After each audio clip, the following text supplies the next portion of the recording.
Hello and welcome to KYC. I am Sharad Dubey and you are watching NDTV Profit. And for today in the KYC show, we are having a company from the NBFC space, and it's of course a small cap, mid cap category company, and that is Muthoot Microfinance.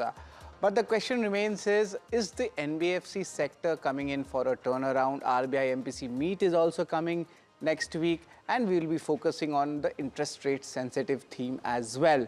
But the company in focus today at KYC is Muthoot Microfinance. The first question that I would like to ask is the return on assets and return on equity. Will that improve more in the third quarter? Because the Q2 numbers we saw, they were largely in line with what the street was estimating. So, and their guidance ahead, that will be also very much important. The question is MFI collections and recovery trends. How will actually this pan out? Because that's an area which is plaguing the sector over the last, you could say, 4 to 8 odd quarters. Is that bottoming out? And if that happens, sector and company both would be in a positive trend. NIMs, these numbers have seen a decent up move in the second quarter, but will this rise near the 13% mark? The company has guided that 12.7% mark would be there. So that is something which we will be watching out for. And overall, the AUM growth guidance, will that continue being at that 25% mark? That's the request coming in. And these are all operational numbers where we'll be looking at the key kind of triggers in this. But the competition, that is very much important, especially on two parameters which we are looking at. First is the pricing and the second is disbursements. And remember one thing, that we are in an interest rate cut scenario. Why this is important? Because then slowly you start having transmission of rates, and over the next 6 months or so, there would be a jump coming in the retail space when it comes to lending. Also, let's understand what are the key details about the company, what this is all about. This company deserves a kind of a premium valuation in market. Why?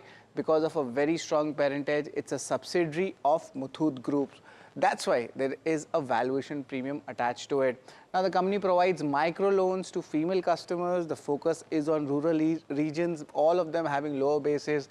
That means upside is a higher side. It is the second largest amongst NBFC-MFIs in the southern India. So, of course, the geographic concentration of the group is something which the company is an offshoot of, and it's largest in Kerala, and around 16% market share coming in Tamil Nadu. So there are concentration risks as well in case any kind of issues happen, or you could say that any kind of a negative news flow comes in. But these are the key details about the company, when we understand this. And of course, the sector itself that has gone through a lot of stress, especially in the MFI segment.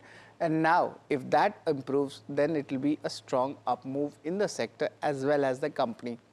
But let me give you the details about our KYC show. How do we judge a company? There are 8 important parameters which we get you one by one, and then we give numbers to it. Income statement, balance sheet, asset quality, operational metrics. I have tweaked these parameters since it's an NBFC, but shareholding, street cred, which is of course the stock return coming in for shareholders, and the valuation and outlook, these remain the same. So 8 parameters where we judge a company in the KYC segment. Also, let's start this, and we start with the income statement, how this income statement has panned out. And overall, the numbers, as you see in the Q2 space also was decent. And the H1 numbers I have clubbed in when it comes to net interest income. That's roughly 633 odd crore rupees coming in for H1, and FY25 and FY24 also this was elevated. Provisions, there is a kind of a gyrations, but the provisions are very less, almost 237 odd crore rupees for H1. So that is positive, definitely. But the PAT is not constant. There was a loss in FY25 that was almost 223 odd crores. And if you just club both Q1 and Q2 numbers, there is a PAT, but not much significant. There is a turnaround if you compare FY25 with H1 FY26. Based on that basis, there are mixed signals coming in this counter. So net in our KYC rating, I would be giving a neutral rating. That's almost 0.5 points to the income statement. Balance sheet, it's a sturdy balance sheet, and company is of course having a very strong parentage. We see overall the loan assets, they are decent. They have kind of increased, and this is what the FY24 to FY23 numbers. If we compare them, but the borrowings, they are also decent. and the CRAR ratio, that's also stable when we judge an NBFC company. So not much to look at in the balance sheet, and that's why actually I have given a neutral rating when it comes to this. Asset quality, that is very important when you judge an NBFC, and that's why we have put that in KYC. This includes GNPAs, NNPAs and the provision coverage. And overall in the asset quality space, we're looking at it, there is a strong kind of an improvement coming in, and companies of course guiding that these recovery and collections in the MFI space, they will improve more. That means, has that bottomed out? That's the question which we'll be asking the management also. But net, looking at the initial numbers, the asset quality seems to have a strong improvement. And I have taken it in a quarter wise. So this data which you are seeing is on a quarter basis, so that you get a better picture of it, and it's on the lower side, GNPAs, NNPAs, and that is why the asset quality improvement is there. Interestingly, the provision coverage ratio, that has also shot up, and that augurs well for the company. So net, it is a thumbs up when it comes to the asset quality, and it's a very important parameter to judge an NBFC. Other parameters are also very important. The operational metrics front, especially the cost of spreads, they are expected to of course go up also because of a recent ratings upgrade in the counter. But let's just pull up the numbers, how they actually pan out. The NIMs, they have been decent, and we'll be looking at that higher end of that guidance which the management had earlier stated in the recent con call. Return on assets, there seems to be a downtick coming in, but if does that moderate going ahead, that is also something which the street wants to know. The yields have been decent, and there has been a slight uptick coming in the yields, almost 150 basis points yield coming up. Our cost of spreads, I spoke about it, it's a positive trigger, especially after the upgrade coming in from the rating agencies, and the spreads have also gone up by almost 200 basis points. So net, there is of course a concern on the ROA front, and the NIMs, not so much also, but a positive guidance coming in. So there is a mixed numbers coming when it comes to the operational metrics and their outlook. And on that basis, I will be giving a neutral rating for the operational metrics. These 4 number crunching ratings are done, but apart from that, there are other numbers also which are very important to look at. You should be looking at the next parameter, that is the shareholding pattern. Overall, promoter stake has been constant, 55% odd. So of course that made me see a much more interest coming in the institutional participation. That has also not actually come off.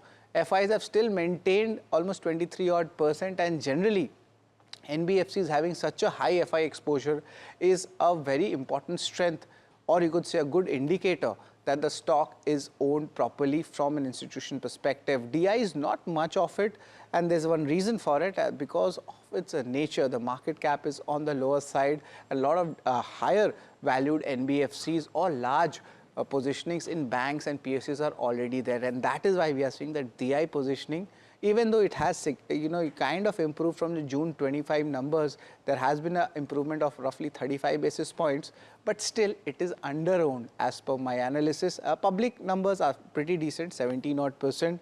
So nothing much here. It's decent. So it's not great, it's not very bad. So I'm giving a neutral rating for the shareholding segment. Another interesting segment or our rating is the street cred segment. In the street cred, it's basically how the stock price has moved. 1 month share performance has been good, 13% odd coming in, and if you have taken a short-term positional bet in the last 3 months, 25% returns, and 6 months, 48% returns has come. That means if you're a shareholder, new entry in 2025, there is a good news for Muthoot Microfinance. But since listing, nothing much has happened, and if you're a really long-term investor, that's where the loss comes in. So for a short term, it's of course a very good move. A long-term patience is being tested, but nevertheless, I could just say that this entire sector has been under a stress. If this MFI stress kind of picks up, then we can see another round of up-move rally coming in, or even a strong growth potential for the stock. So for the street cred, I will be giving this a neutral rating. Also, the valuations, that's our second last parameter where we judge the company, and since it's a smaller NBFCs, its peers can be Spandana and even Arman Financial Services, but of course Arman Financial Services is not tracked by the analyst community, so I have kept 2 companies for you for your analysis, and we see it is on the higher side when it comes to the premium valuation.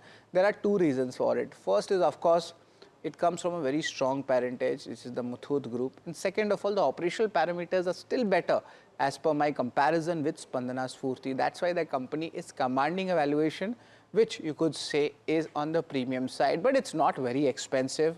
Largely these names, NBFCs, have not had their scope, space of rally over the last 2 to 3 odd years, and now there is the long-term averages. If we compare them, it is still coming at a discount. So net, I would say that this is a neutral rating when it comes to the valuations.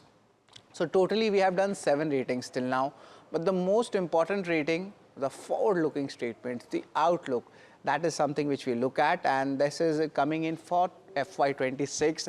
These numbers are very important. You should note them down and also see the performance of the management when FY26 gets completed. Has the management's guidance been met or not? And that is where the management does its walk the talk. So the AUM growth guidance is coming in at 10%, on tracks for NIMs at a high end of 12.7%, aiming return on asset at 2%. That's a very tough ask because we have seen so much volatility in the numbers, which I had actually pointed out earlier. Credit costs to remain below 4 to 6%, and for FY25 this range will also come down. That's around 2.25 to 2.5 odd percent, and this is of course mainly because of the RBI rate cut scenario coming in. We're expecting a 25 basis rate cut on December the 5th, and also the cost to income ratio, that's expected to come down 50%. Operational efficiency kicks in and it helps the yield spreads and the margins. So technically I've given you all the 8 rating parameters, but you must be wondering what are the total parameters in the one single line if you had to give the overall KYC rating. And of course the first 4 parameters, I'll put them on screen at how we have actually given the numbers. Income statement, balance sheet, this has been largely neutral. The numbers were good in the second quarter. Asset quality, that is a very important position to track, and the NNPAs and GNPAs sequentially have improved as well quarter wise, but I'll give a thumbs up for it. Operational metrics, NIMs have been decent, but of course ROAs need to perform. The company needs to walk the talk when it comes to the return on assets coming in. Shareholding, it's very stable, no major changes. Street cred, for short term, for 1 year shareholders, it's been good, but for long term shareholders, it's still testing the patience. Valuations, it deserves the premium because it's from a marquee group, plus it's in the small cap space and the operational parameters are good. And lastly, the outlook. This is very important. I've given a +1 to it, and this is largely based on an improving industry and company's operational front. Net, the KYC rating for the Muthoot Microfin is 5 out of 8. That's on the higher side generally when we give our KYC ratings. So this is very much important, and we have given you a 360-degree analysis of where this company stands and where it will go ahead. But to give in more perspective, we are now joined by the CEO of the company, Sadaf Sayeed. Thank you for joining us on KYC. My first question to you, Sadaf, is what will be driving the return on assets and return on equity from Q3? The management has been bullish on the guidance going ahead, but the performance hasn't come yet. So what would be your views for the third quarter? The Q2 has seen increase in disbursements almost around 28%, and most of the concerns which are in the microfinance segments are behind us. I think this is the peak of the delinquency that has played out, and you can see even in the data that has been shared by MFIN and by credit bureau agencies that multiple lending, which is among the borrowers, which was at 20% in June 2024, has come down to now 4.4% overall for the industry. So I think over leveraging has reduced considerably, and this has created a kind of a platform for us to focus on good customer and continue to grow. We anticipate our growth to continue in this trajectory. We have grown around 28% in disbursements from last quarter to this quarter. And we anticipate this quarter also the disbursement momentum to continue. Overall, the growth that we are projecting for our business is around 20% for this financial year. We had given a guidance of around 5 to 10%, but definitely we will overachieve that, and that will come essentially from 2 factors. One is like retaining our existing customer and focusing on JLG loan, which will grow by around 10%, and we have adopted a diversification strategy where we are looking at certain new products like individual loan, we are looking at gold finance, we are looking at LAP. So that traction we have seen quite good. The individual loan has been growing very rapidly, and it is also showing good results in terms of repayment. There is zero delinquency as of now. We have already reached around 500 crores of portfolio. So that definitely will help us to achieve that 10% additional growth. So overall, the growth would be around 20% for this financial year, and which will result in around 2% ROA for the financial year this year, and that will translate into an ROE, depending upon the leverage, around 12 to 15% ROE for the full financial year. We could say that the peak of delinquency is done, and Sadaf mentioned about the 20% overall business growth for FY26. But just to get into more details about it, Sadaf, the NIM, what's the outlook going ahead? Will it be on the higher side, more than 12.5%? Yeah, so NIMs have already started to improve for us, as you would have seen in the presentation. From last quarter to this quarter, our NIM has already improved from 11.5% to 11.9%. That is on account of two factors. One is, of course, we have been able to negotiate well with our banks and have been able to reduce our cost of fund.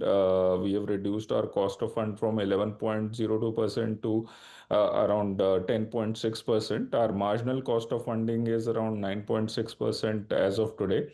So going forward, this reduction in cost, because of our strategy of doing more PTCs, and also as the policy rate comes down, that will help us to bring our cost of fund down. That will improve the NIM. The other aspect is the portfolio yield is also improving, as the quantum of the non-performing portfolio goes down out of the balance sheet and more performing portfolio comes in. The yield on the overall portfolio increases. So on both the sides, we are seeing good traction. The newer portfolio that we have built in this financial year is the delinquency in that is 0 plus is 0.5%. So it is behaving really well. And 30% of our book represents that new book that we have generated in FY26. And I think by end of this financial year, 80% of our book will represent the portfolio that we have disbursed. So far, we have disbursed in the first half around 4,000 crores of loan, and another 6,000 crores of loans would be disbursed in the remaining period. And that will constitute around 80% of our book. And with the lower delinquency, definitely the portfolio yield will improve. There is certain correction in the interest rates as well. That is also helping us to improve our NIM. But more important aspect is the credit cost has gone down significantly from 9.4% in the last financial year. In the Q1, it fell to around 4.3%. And this quarter in Q2, it has already gone to 3.6%. We have guided the credit cost from 4 to 6% for the full financial year. We are already at 4%, which is the lower spectrum of our guidance. We are very confident that the coming quarter, the portfolio quality will improve and the credit cost will come down significantly, and that will all add up to the bottom line. Sadaf, there's a bullish commentary coming when it comes to the company. At least the journey, the peak of delinquencies is over, where the portfolio yields improve. But let's look at the AUM growth. That's also a very important factor to track. That's a CAGR of 25%. Are you going to say that this will sustain going ahead? What's your view on that? Yeah, so we are guiding towards around 20%. So definitely that momentum will continue. And as I explained, this is on account of our focus on retaining our existing customer, good customers. We are now disbursing almost 68% of our loan to our existing customers, and around 32% are new to Muthoot customers. This mix will continue. And the additional new products that we have started, individual loan, gold loans, and LAP, they are seeing good traction. And we are hoping that around 1,500 crores of portfolio we will be able to create from this by end of this financial year. And Sadaf, you spoke about the new books, the older books as well. But looking at the lending mix, how will it be evolving going ahead? Because we are seeing an interest rate change scenario, also bullish commentary in the second quarter. Now, what will be the changes in the lending mix? So I think right now, if we look at the last financial year, 95% of our assets were joint liability group loans. The 5% of our assets were other loans, like which were mobile loans, sanitation loans, and home improvement loans. But in the short run, we are aiming to be around 12 to 15% of non-JLG loan and around 85% JLG loan. But in the long run, we anticipate around 65% to be JLG loan and 35% to be non-JLG loan. And this has been enabled by the regulation that has been revised. Earlier, there was a qualifying asset requirement of around 75%. RBI has liberalized this from 75% to 60% qualifying asset, 40% non-qualifying asset. That allows a microfinance institution to diversify its book, and it helps us to manage the concentration risk better and ensure that the portfolio quality remains healthy throughout the season. So Sadaf was mentioning us the recent RBI announcement which had actually come in, where there is a diversification of the books happening, and this is auguring well for the NBFCs as well as the customers, just to put it in perspective for you. But how do you see this entire competitive landscape actually planning out, Sadaf? Of course, there are two important factors which I would be looking at.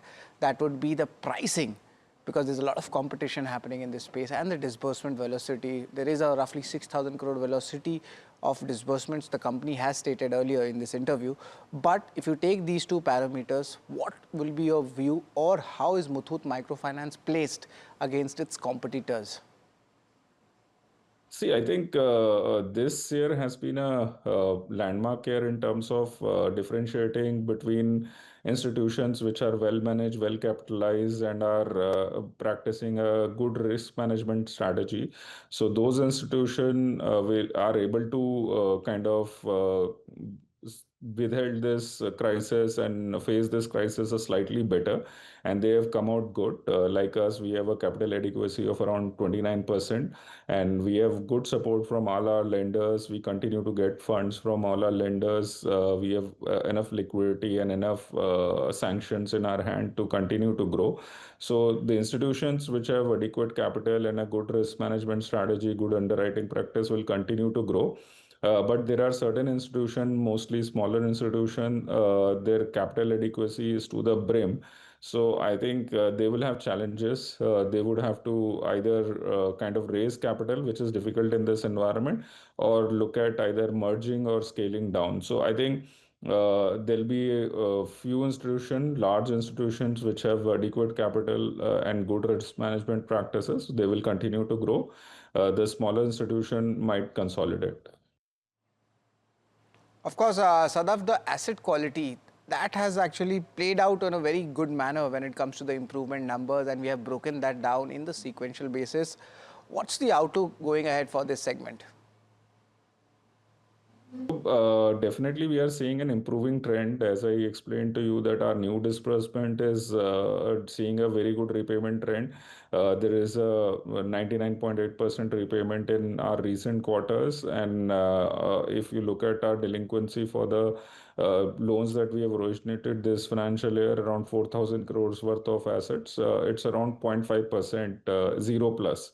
So, which is a very good sign, and I anticipate this to continue in the remaining part of the financial year. And we anticipate our delinquency have already come down from 4.84% GNPA to 4.61, and our net NPAs have also come down from 1.56% to 1.41. We anticipate our GNPA to come down further in December quarter below 4.5%, and by the end of this financial year below 4%, and overall credit cost to definitely be below 4%. So that will definitely help us to improve our asset quality and improve our earnings as well. Thank you very much, Sadaf, for taking out your time and giving us the view for the company and the industry as a whole. Thank you very much. But moving on, if you have tuned in the important key takeaways from the management is there on the screen. The first one and foremost is the portfolio yields. They are expected to improve, and this is coming on because of the due to lower delinquencies, and management has been bullish on this at least for the next 2 quarters. That's what the management had stated in the interview.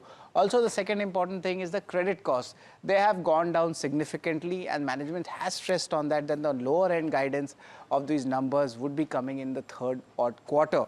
So that is something which we will be looking at for. Also, apart from this, we see there's a 20% business growth guidance coming in for the remainder of this fiscal year. And when I speak about this 20% business growth, this is the top line growth comprising of all the sectors which are there. So this is a consolidated guidance coming in from the government. And lastly, they are looking at new segments like LAP, which is loan against property, which we call it, and even the gold financing segment. That is something they are looking at for the diversification as well. And recently, the RBI directives also mentioned that these books, the way they get, the way we get the books into diversifications augurs well for the company as well as help them improving their yields. So, of course, the NBFC companies would be in focus, especially with Muthoot Microfinance and the interest rate sensitive theme which is picking up, especially with the road ahead to RBI MPC's meet, which will come on the 5th of December. That's all at KYC, and we have done this analysis on Muthoot Microfinance. And also stay tuned to NDTV Profit.